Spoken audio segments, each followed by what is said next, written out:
Dia Nacional da Consciência Negra, data que faz referência à luta contra o preconceito. E em homenagem a esse mês que destaca essa importante jornada no combate ao racismo, o nosso quadro de cultura pop com Alex Cavalcante vai comentar a vida e a trajetória de negros que fizeram história. Relaxa aí, Happy Hour só começou. Way over town, that's good to me. Oh yeah, she says loving.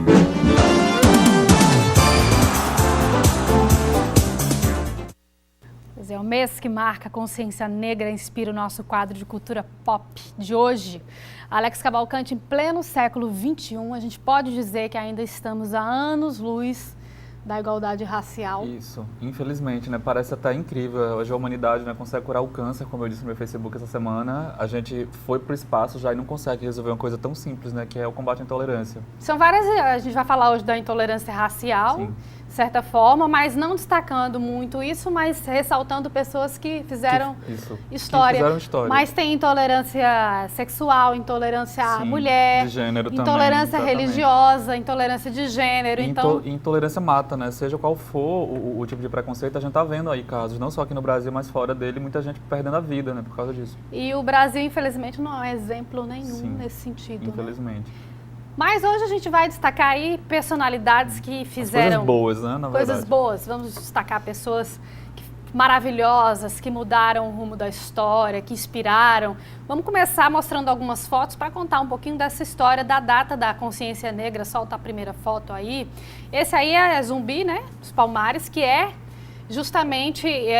Talvez o primeiro ícone, né? O último líder do Quilombo dos Palmares, que ele foi um escravo fugido, que comandava uma comunidade autossuficiente de negros que haviam escapado de fazendas que lutavam contra a escravidão e ficou aí como símbolo, né, dessa luta. Inclusive, hoje a gente tem várias comunidades quilombolas que justamente são remanescentes dessa trajetória aí. E é importante a gente ressaltar isso porque assim, a Lei Áurea, né, que acabou com a escravidão, ela é de 1888, foi proclamada pela princesa Isabel, que era a regente estava governando o país naquela época, mas assim, o Nordeste, na verdade, ele foi pioneiro no combate à escravidão. Em Fortaleza tem uma história assim, que é bem famosa, eu não lembro o nome exatamente do cara, mas ele é conhecido lá como Dragão do Mar, que ele era responsável por levar os escravos, desembarcar os escravos, né, dos navios que chegavam da África para o porto de Fortaleza. E ele se recusou a fazer isso. Então ele foi altamente homenageado, isso décadas antes da Lei Áurea. E até Areia aqui na Paraíba, no Brejo, se eu não me engano, parece que foi a primeira cidade do país a aderir a... Antes mesmo de ser lei. Antes mesmo de ser lei. Então a Areia aí é histórica nessa luta. Vamos pular aí, vamos para mais personalidades. Próxima foto que a gente vai comentar. Aí está Desmond Tutu, à esquerda, de rosa, e o Nelson Mandela, que todo mundo conhece, que são dois dos mais importantes ícones da luta contra o apartheid, o regime de segregação da África. E ele ficou 27 anos preso, Alex. Sim, boa parte da vida dele. Boa parte da vida. Foi o primeiro presidente eleito com representação democrática no país em 94. E o bispo e Tutu, eles receberam o Nobel da Paz. Tá aí Nelson Mandela faleceu em 2013, né? Sim. Mas assim, foi, acho que do século XX, eu acredito que talvez o maior nome da luta contra a segregação. Porque ele foi dos extremos, né? Como eu disse, tem pessoas que perdem a vida por essa causa. Ele passou, como você disse, quase 30 anos na cadeia, né? E depois, quando foi liberado, que o apartheid acabou, pode parecer absurdo, mas o apartheid era de fato uma segregação, né? Os negros e os brancos na África do Sul não se misturavam. E depois ele foi eleito, né? Chegou a ser eleito presidente, era uma celebridade internacional, uma pessoa assim, altamente reconhecida por esse trabalho humanitário. E aí tem uma frase dele, né? Que ninguém nasce odiando outra pessoa pela cor da pele, pela religião, mas que as pessoas aprendem a odiar e poderiam aprender a amar, poderiam ser ensinadas a amar, né? Ou seja, ninguém nasce odiando outra pessoa por qualquer outra coisa. Aprendem a odiar porque isso é cultural, né? Tudo de bom e de ruim, né, que a gente aprende é cultural. É cultural. Então, ninguém nasce odiando ninguém, né? Essa mensagem que fica. E interessante ressaltar que, por exemplo, nos Estados Unidos, ainda existe uma grande segregação, assim, por mais Como aqui existe também, né? A gente vê, assim, até aqui em João Pessoa mesmo, por exemplo, a riqueza extrema convivendo com a pobreza extrema na mesma rua, às vezes. Pois é, de desigualdade social também. Vamos ver um próximo nome histórico que fez uma luta que aí Martin Luther King, um grande líder, um dos líderes mais importantes do movimento por direitos humanos nos Estados Unidos, autor do discurso que ficou histórico, né, que é I Have a Dream, eu tenho um sonho, que é a ícone da luta pela igualdade, e ele foi assassinado em 68, Sim. o Martin Luther King, né, Alex? E para você ver como o debate era polarizado naquela época, de fato, também assim como na África do Sul, nos Estados Unidos até 1963, se eu não me engano, era por lei a segregação. Então, por exemplo, os negros e os brancos tinham locais separados em rodoviárias, em estações de trem, em aeroportos, e eles não podiam assim, conviver. Era crime federal você casar, casamentos interraciais, tanto é que tem um filme que vai ser lançado agora, chama Loving. Os atores estão até cotados já para as premiações, que conta justamente a história disso. Um casal lá nos anos 60, eles moravam no sul dos Estados Unidos, onde a segregação, né, era mais forte, onde o preconceito era mais forte, e conta a história deles que foram processados pelo Estado americano por se casarem, só porque a menina era negra e o menino era branco. Vamos dar uma olhada nessas frases que a gente mostrou agora há pouco do Martin Luther King. A anterior, que é muito bonita essa frase: eu tenho um sonho, o sonho de ver os meus filhos julgados por sua personalidade e não pela cor da sua pele. Uma frase histórica. E ele foi uma figura assim, essencial para o processo de erradicação da segregação lá dos Estados Unidos, porque foi ele que inspirou o Kennedy, né? Foi o presidente Kennedy que sancionou a lei para acabar com a segregação, mas ele foi a grande pedra inspiradora. E aí vamos ver outra frase dele que também é muito bonita.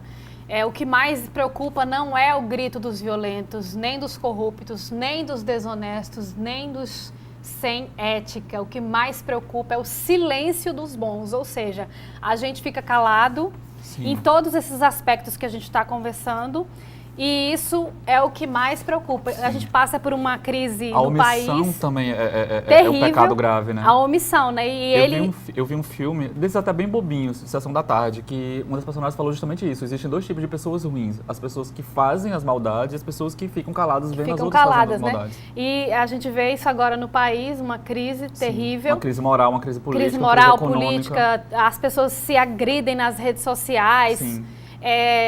É impressionante como a coisa está meio que desorganizada. E aí, na década de 60, Martin Luther King falava justamente: o que mais preocupa é quem fica calado, mais do que quem agride. Vamos ver mais uma personalidade que fez história, aí uma personalidade... Angela Davis. Angela Davis, né? Uma professora e filósofa socialista americana. Sim. Que aí ela está aí na década de 70, né? Ela é viva ainda, ela continua atuante, ela roda o mundo dando palestra, ela veio para aqui para o Brasil várias vezes, inclusive. Aí ela foi integrante do Partido Comunista dos Estados Unidos e também dos Panteras Negras. Sim. Fez muita militância, além da questão de raça, também pelos direitos das mulheres, contra a discriminação racial nos Estados Unidos.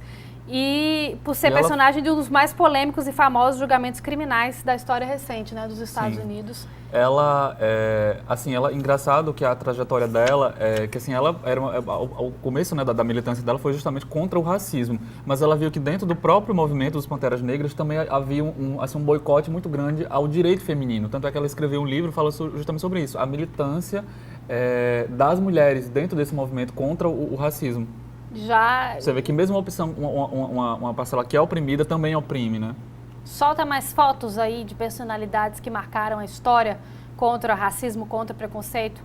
Aí aqui no Brasil, né, Joaquim Barbosa, que foi o terceiro negro a se tornar ministro do Supremo Tribunal Federal. Aí aqui no país que chama a atenção, né? Você vê um país que tem a população, se eu não me engano, a proporção é bem alta, né? Quase metade da população se declara ou negra ou parda. Quantos presidentes a gente tem, né, negro? Não vamos entrar em julgamentos. Se a gente fosse aqui adentro, ele começou bem e de repente desandou um pouco ali em algumas causas, mas a gente não vai entrar nesse segmento agora. Mas já falou de close errado, né? Ele já se destacou aí. Vamos mais a uma personalidade, que é a Benedita da Silva, né? Foi governadora, né? Senadora também. Pois é, que começou a carreira política em 82, ou seja, numa época onde o país passava ainda por uma pós-ditadura, ou ainda estava bem numa situação crítica, e assumiu foi a primeira governadora negra do Brasil após a renúncia do Antony Garotinho em 2002, né?